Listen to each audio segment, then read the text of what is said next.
E um ambiente que deveria ser saudável, acolhedor, seguro e que por muitos anos foi assim, é cada vez mais palco de tragédias. O que tem determinado essa mudança? É sobre isso que a gente conversa agora com o psiquiatra e psicoterapeuta Wimmer Boturra, que é especialista em psiquiatria infantil, membro da Associação Brasileira de Psiquiatria e presidente do Comitê de Adolescência da Associação Paulista de Medicina. Doutor, em primeiro lugar, boa noite, obrigado pela presença. Boa noite, Vitor, boa noite, Alexandre, boa noite a todos que estão nos assistindo. Vamos ver que a gente pode cooperar para minimizar esse problema. Pois é, deixa eu dar uma boa noite também ao Alexandre Borges, nosso comentarista que está chegando agora aqui à bancada. Bem-vindo, Alexandre, boa semana por aí. Vamos lá, doutor, para começarmos, o que é que seria possível fazer a prevenção para uma tragédia como essa que acompanhamos hoje? Posso contar uma historinha de 2 minutos? Por favor, manda ver. É o seguinte, um policial estava numa praça à meia-noite e de repente ele viu embaixo de um poste um homem que estava procurando alguma coisa para cá, por ali, etc. Depois de uma hora observando esse homem, o policial chegou a ele e perguntou: o que você está fazendo aí? Está procurando alguma coisa? Ele falou: estou procurando a chave de casa que eu perdi. Aí o guarda falou: mas está procurando há mais de uma hora aqui embaixo do poste? Mas o senhor quer que eu procure no escuro? Eu contei isso pelo seguinte: a tendência nossa é ficar no foco e buscar soluções imediatas, faz-se uma lei, põe-se mais policiais, mas na verdade, existem fatores que estão ocorrendo na sombra, na penumbra, que não são iluminados, que determinam esse comportamento. Um dos fatores importantes é a perda do significado simbólico da autoridade. Então, isso é muito importante. Nós precisamos fazer um trabalho para que se resgate o significado simbólico da autoridade, para que as pessoas respeitem as leis, não porque tem alguém tomando conta. Há um paradoxo: a cada dia se põe mais câmeras, mais controle, mais homens de segurança, mais gente tomando conta e paradoxalmente se diminui o significado simbólico da autoridade.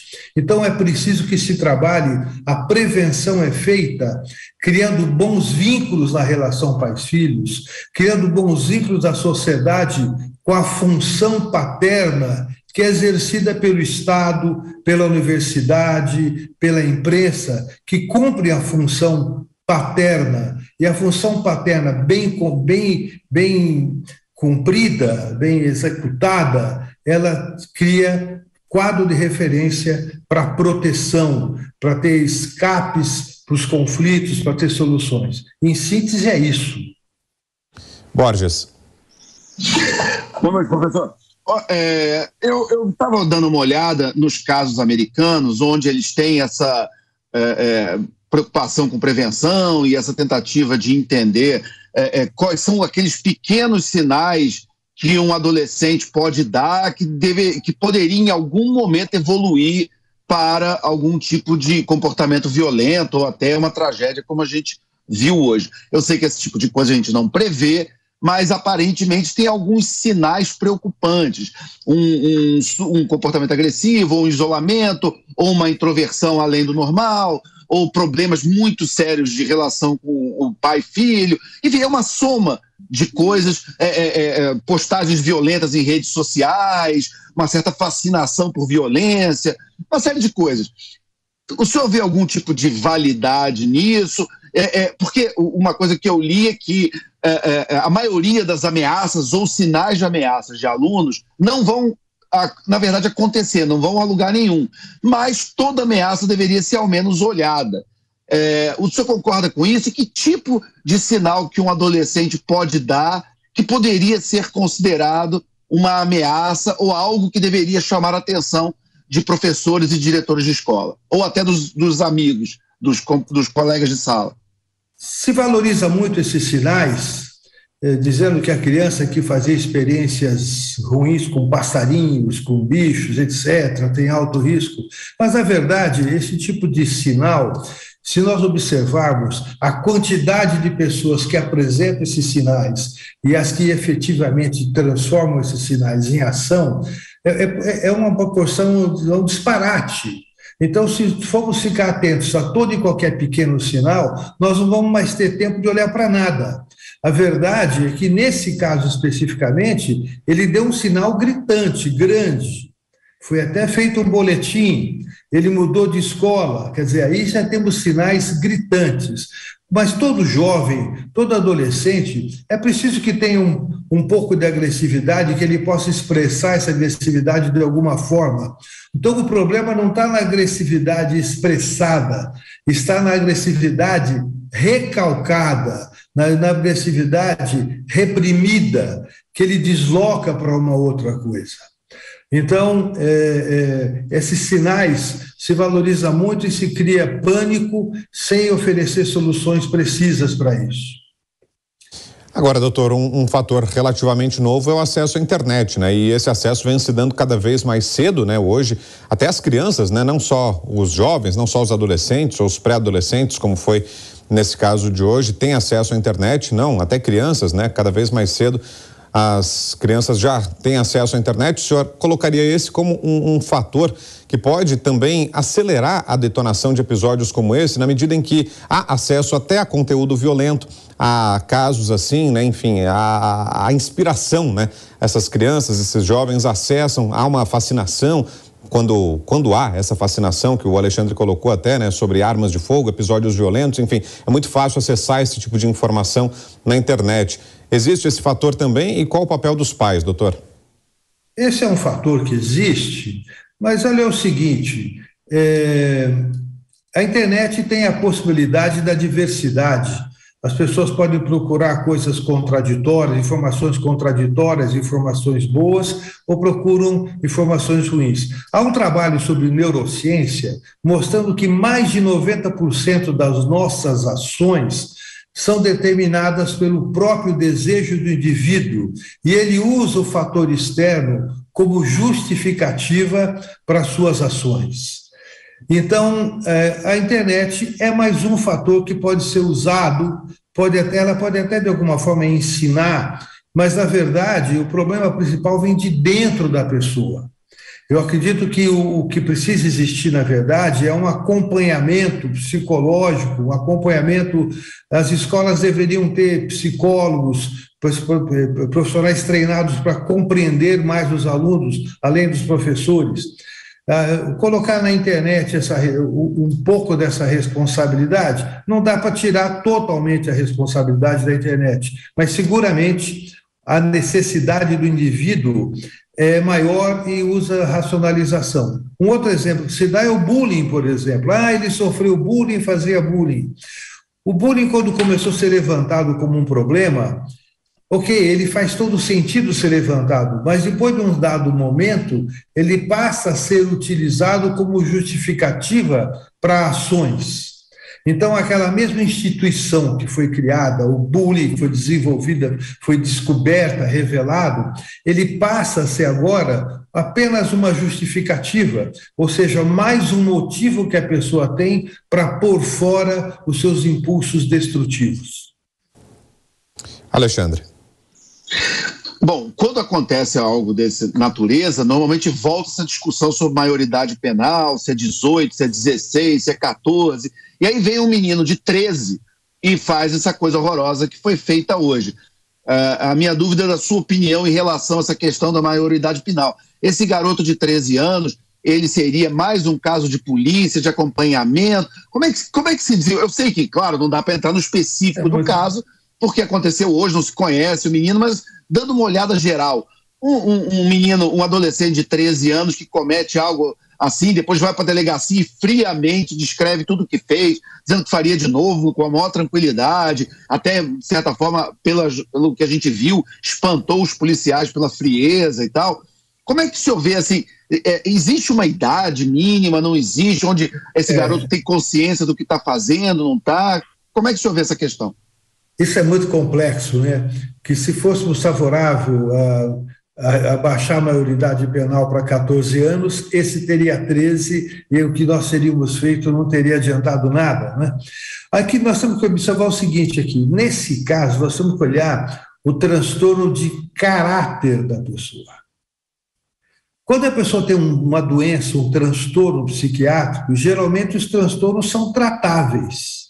Mas quando a pessoa tem um transtorno de personalidade, transtorno de caráter, o transtorno de caráter cai na mão da psiquiatria, mas o psiquiatra é mais ou menos como um goleiro. Quando o ataque não faz gol, não segura a bola. O meio do campo não segura a bola. A defesa não segura a bola, cai nele. Às vezes ele pode fazer uma grande defesa ou pode falhar. Então é o seguinte, quando falha a família, falha a escola, falha a religião, falha as políticas públicas, o caso cai na psiquiatria, que também não é suficientemente capacitada para resolver problemas do tipo de caráter. Isso é muito importante. Então, existe uma coisa que é uma doença, um transtorno, que é tratável, e existe aquilo que é transtorno de personalidade, que a gente consegue pouquíssimo resultado nos tratamentos. Doutor, e por que parece ter aumentado a frequência desse tipo de episódio, né? A gente até destacou há pouco aqui, em 20 anos, 16 ataques ocorridos aqui no Brasil, parece que estão cada vez mais frequentes, né? Antes a gente tinha esse tipo de episódio como algo distante da nossa realidade, né? Algo que é frequente nos Estados Unidos, por exemplo, mas que aqui no Brasil não acontecia tão rotineiramente. Agora a frequência desse tipo de episódio parece ter aumentado. Porque isso é um sintoma de uma sociedade mais violenta? Mudaram os nossos jovens? Mudou o comportamento da sociedade como um todo? O que é que explica o aumento da ocorrência desse tipo de episódio, Dr. Wimmer? Eu não teria certeza de afirmar que a sociedade está mais violenta do que foi no passado. Existem muitos trabalhos conflitantes mostrando isso, mostrando que a sociedade era até mais violenta no passado do que é hoje. Só que essa violência não era, digamos assim, contabilizada como tal. Os adolescentes da minha época faziam, por exemplo, roleta russa, um pouquinho depois faziam competição de rachas de carro, sempre com muita violência e muita morte. Então, os jovens morriam nas guerras e assim por diante. Então, a violência tinha um outro destino. Hoje, essas práticas diminuem e esse tipo de violência surge. Então, uma comparação em termos de estatística, é muito difícil a gente ter uma precisão desse fato. Agora, de qualquer forma, como eu falei no começo, há uma significativa perda do significado simbólico da autoridade. Isso é muito importante. As pessoas não têm mais medo da autoridade. E na ânsia de se perder o medo dela, se perdeu o respeito também. E é importante que a gente resgate a capacidade do sistema, o sistema simbólico de paternidade, simbólico de autoridade, resgatar a sua respeitabilidade. O professor, no passado, teve uma fase que ele era temido, depois respeitado, e hoje ele não é nem temido, nem desrespeitado, ele é desrespeitado, ele sofre violência. Eu converso com muitos professores, eles relatam como é difícil hoje se comandar uma sala de aula.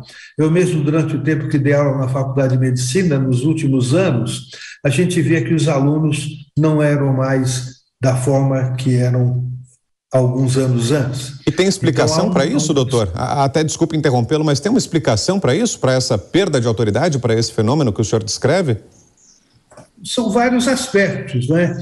Eu entendo que a própria autoridade, digamos assim, a autoridade mal exercida, hoje o jovem não aceita mais a autoridade só porque ela é autoridade, ele não respeita o pai só porque é pai.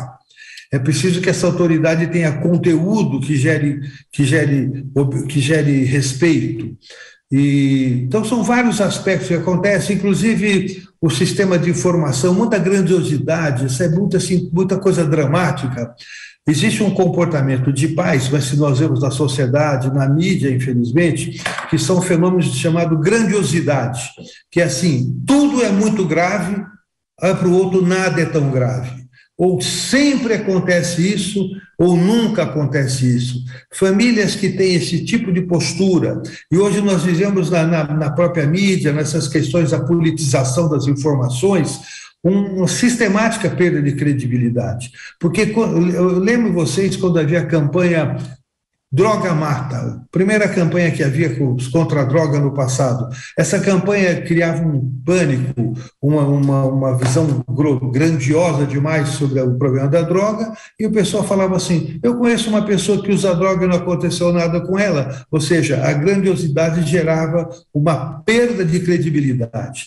Nós precisamos trabalhar muito na especificidade da informação. Precisamos ser mais precisos na informação, menos dramáticos e mais próximos da realidade. Importante também, quando acontece um caso desse, a gente fala aqui durante os dias, isso faz um alarde na mídia, nas famílias, passam-se 15, 20 dias, a preocupação desaparece, porque esse fenômeno da grandiosidade na comunicação, ele causa pânico, mas ele não traz benefícios. Em síntese, esse é um dos fatores mais importantes. Alexandre Borges. Olha, bom, primeiro agradecer, né, muito as suas explicações, estão sendo muito esclarecedoras. Aí eu queria aproveitar para os pais que estão nos assistindo, se existe alguma dica prática que a gente pode dar, se eventualmente, em algum momento, o adolescente chega em casa e comenta com o pai ou com a mãe e diz, olha, eu estou achando que meu amigo está estranho, ele está tendo a reação A, B ou C, eu não sei, isso está me deixando desconfortável. Existe algum tipo de conversa entre o pai e a mãe e a criança e o adolescente que pode despertar algum tipo de curiosidade ou de atenção no pai, dizer, olha, acho melhor dar um telefonema no colégio, ir lá no colégio, porque o meu filho está relatando que o amigo dele está tendo algum tipo de reação que os amigos estão achando estranho, estão achando complicados. O que a gente pode dizer para o pai e para a mãe que estão nos assistindo agora? Bom, eu posso dizer para o pai e para a mãe, a princípio, primeiro na própria relação com os filhos. A coisa mais importante que existe na relação pai-filhos é criar vínculo. As pessoas falam muito em colocar limite, e não se coloca-se limite sem criar vínculo anteriormente, nós vamos gerar mentira, vamos gerar desculpas ou comportamentos obscuros. Então é preciso que primeiro se crie vínculo. Como que se cria vínculo? Isso é muito importante, pessoal. Se cria vínculo com observar muito, escutar. E escutar, pessoal, não é esperar o outro acabar de falar.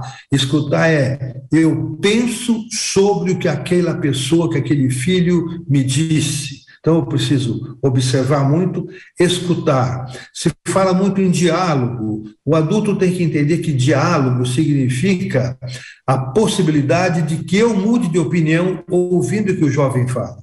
Esses são 3 princípios fundamentais que favorecem a criação de vínculo, a validação das pessoas. Esse é um fato. Agora, em relação a essa conversa, eu tenho um colega de classe que está com esse comportamento. Muito bem. Esse menino vai levar informação para a escola, o pai leva informação para a escola. Dependendo de como aquela família do outro garoto funciona, isso pode ser pior até, isso pode ser até pior para quem levou a informação. Então, isso precisa ser, tem que ter muita sutileza nesse tipo de informação. Nesse caso de hoje, a família sabia, a escola sabia, fez boletim, ele mudou de escola, mas não se mudou o que tinha que ser mudado. Né? É que eu falei, ficaram olhando embaixo do poste e não foram olhar o que estava na sombra. Então, esse menino precisaria de um encaminhamento para um tratamento. Eu parece que ouvi o nosso secretário de Educação falando que vai criar um programa de psicologia, de apoio, etc. É fundamental que se coloque nas escolas serviço de psicologia. É fundamental.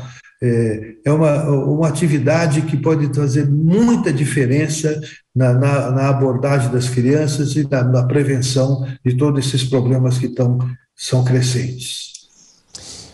Muito Muito bem, ouvimos aqui o psiquiatra e psicoterapeuta Wimmer Boturra. Doutor Wimmer, mais uma vez, muito obrigado, viu, pela presença, muito esclarecedora a conversa, foi muito bom ouvi-lo num momento tão triste quanto esse. É importante que a gente possa levar adiante informação, conhecimento, e isso o senhor trouxe de sobra aqui para essa nossa conversa, e a gente agradece muito. Doutor, obrigado, boa noite. Eu que agradeço a oportunidade, boa noite a vocês. Obrigado.